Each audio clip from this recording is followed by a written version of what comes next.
Olá, meu querido, minha querida concurseira que está estudando para carreiras policiais. A dica de hoje é a respeito do tema Funções Essenciais da Justiça e a respeito da estrutura e composição do Ministério Público. Uma coisa também que é sempre pegadinha de prova é como que se divide aqui a estrutura do Ministério Público. Então eu tenho o Ministério Público como órgão único, mas ele é dividido em duas estruturas aqui. O Ministério Público da União e o Ministério Público dos Estados.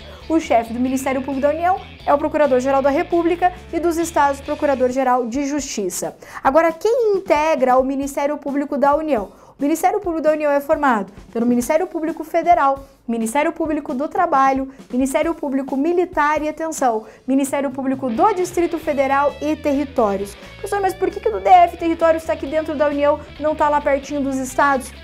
Porque, de acordo com a Constituição Federal, compete à União organizar e manter o Ministério Público do Distrito Federal. Então é por isso que a organização do Ministério Público do Distrito Federal integra a composição do Ministério Público da União. E na tua prova vai dizer que os membros, que a composição do Ministério Público da União é só MPF, MPT e Ministério Público Militar. Errado.